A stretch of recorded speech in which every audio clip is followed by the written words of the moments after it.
किसी शहर के रेलवे स्टेशन पर एक भिखारी रहता था। वह वहां आने जाने वाली रेलगाड़ियों में बैठे यात्रियों से भीख मांगकर अपना पेट भरता था। एक दिन जब वह भीख मांग रहा था तो सूट बूट पहने एक लंबा सा व्यक्ति उसे दिखा। उसने सोचा कि यह व्यक्ति बहुत अमीर लगता है, इससे भीख मांगने पर यह मुझे जरूर अच्छे पैसे देगा। वह उस लंबे व्यक्ति से भीख मांगने लगा। भिखारी को देखकर उस लंबे व्यक्ति ने कहा, तुम हमेशा मांगते ही रहते हो, क्या कभी किसी को कुछ देते भी हो? भिखारी बोला, साहब मैं तो भिखारी हूँ, हमेशा लोगों से मांगता ही रहता हूँ, मेरी इतनी औकात कहाँ कि किसी को कुछ दे सकूं। लंबा व्यक्ति बोला, जब किसी को कुछ दे नहीं सकते तो तुम्हें मांगने का भी कोई हक नहीं है। मैं एक व्यापारी हूँ और लेन देन में ही विश्वास करता हूँ। अगर तुम्हारे पास मुझे कुछ देने को हो तभी मैं तुम्हें बदले में कुछ दे सकता हूँ। इतना कहने के बाद वह लंबा आदमी ट्रेन में बैठकर चला गया। इधर भिखारी उसकी कही गई बात के बारे में सोचने लगा।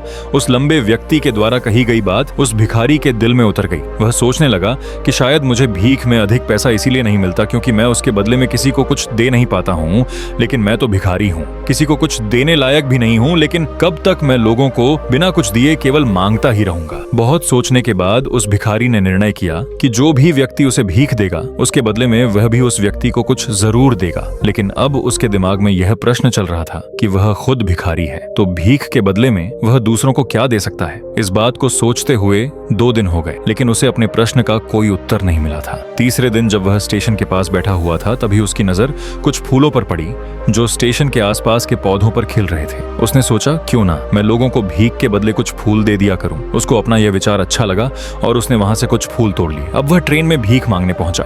अब जब भी कोई उसे भीख देता तो उसके बदले में वह भीख देने वाले को कुछ फूल दे देता। उन फूलों को लोग खुश होकर अपने पास रख लेते थे। अब भिखारी रोज फूल तोड़ता और भीख के बदले में उन फूलों को लोगों में बांट देता था। कुछ ही दिनों में उसने महसूस किया कि अब उसे बहुत अधिक लोग भीख देने लगे हैं। वह स्टेशन के पास के सभी फूलों को तोड़ लाता था।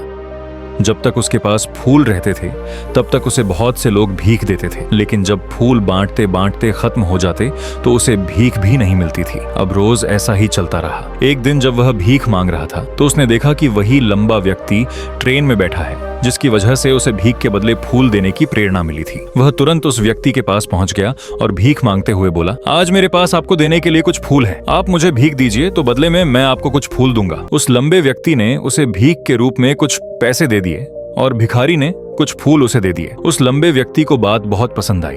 वह बोला, वाह क्या बात है, आज तुम भी मेरी तरह एक व्यापारी बन गए हो। इतना कहकर फूल लेकर वह लंबा व्यक्ति अपने स्टेशन पर उतर गया। लेकिन उस लंबे व्यक्ति द्वारा कही गई बात एक बार फिर से उस भिखारी के दिल में उतर गई। वह बार बार उस लंबे व्यक्ति के द्वारा कही गई बात के बारे में सोचने लगा और बहुत खुश होने लगा। उसकी आंखें अब चमकने लगी। उसे लगने लगा कि अब उसके हाथ सफलता की वह चाबी लग गई है जिसके द्वारा वह अपने जीवन को बदल सकता है। वह तुरंत ट्रेन से नीचे उतरा और उत्साहित होकर बहुत तेज आवाज में ऊपर आसमान की तरफ देखकर बोला, मैं भिखारी नहीं हूँ, मैं तो एक व्यापारी हूँ, मैं भी अमीर बन सकता हूँ। लोगों ने उसे देखा तो सोचा कि शायद यह भिखारी पागल हो गया है और अगले दिन से वह भिखारी उस स्टेशन पर फिर कभी नहीं दिखा।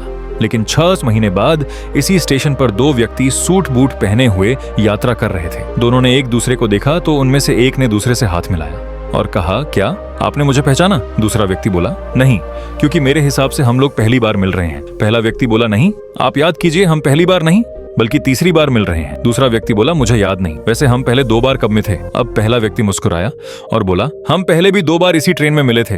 मैं वही भिखारी हूँ जिसको आपने पहली मुलाकात में बताया कि मुझे जीवन में क्या करना चाहिए और दूसरी मुलाकात में बताया कि मैं वास्तव में कौन हूँ। दूसरा व्यक्ति मुस्कुराया और अचंभित होते हुए बोला, ओ याद आया, तुम वही भिखारी हो जिसे मैंने एक बार भीख देने से मना कर दिया था और दूसरी बार मैंने तुमसे कुछ फूल खरीदे थे। लेकिन आज तुम यह सूट बूट में कहाँ जा रहे हो और आजकल क्या कर रहे हो? तब पहला व्यक्ति बोला, हाँ मैं वही भिखारी हूँ, लेकिन आज मैं फूलों का एक बहुत बड़ा व्यापारी हूँ और इसी व्यापार के काम से ही दूसरे शहर जा रहा हूँ। कुछ देर रुकने के बाद वह फिर बोला, आपने मुझे पहली मुलाकात में प्रकृति का वह नियम बताया था जिसके अनुसार हमें तभी कुछ मिलता है जब हम कुछ देते हैं। लेन देन का यह नियम वास्तव में काम करता है। मैंने ये बहुत अच्छी तरह महसूस किया है, लेकिन मैं खुद को हमेशा भिखारी ही समझता रहा। इससे ऊपर उठकर मैंने कभी सोचा ही नहीं और जब आपसे मेरी दूसरी मुलाकात हुई तब आपने मुझे बताया कि मैं एक व्यापारी बन चुका हूँ। अब मैं समझ चुका था कि मैं वास्तव में एक भिखारी नहीं बल्कि व्यापारी बन चुका हूँ।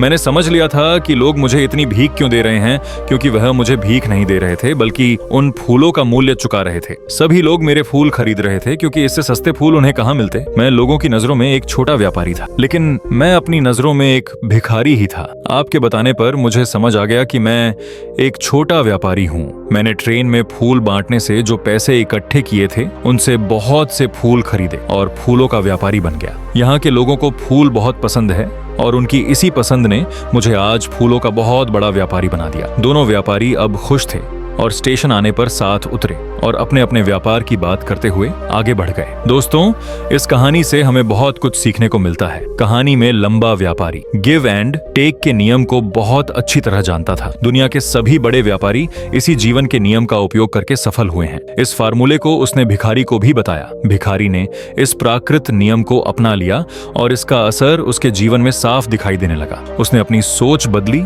और उसकी जिंदगी बदल गई। यह कहानी हमें बताती है कि हम यदि अपनी सोच बदल ले तो कुछ भी हासिल किया जा सकता है। यदि हम खुद को छोटा समझते रहेंगे तो हम हमेशा छोटे ही बने रहेंगे। बड़ा बनने के लिए हमें अपनी सोच को बदलना होगा और खुद के बारे में बड़ा सोचना होगा। कहानी का सार यह है कि सफलता आपकी सोच में छुपी होती है। खुद का आत्मसम्मान जगाए, अपनी सोच को बड़ा बनाइए और देखिए कैसे आप सफलता के शिखर पर पहुंच जाते।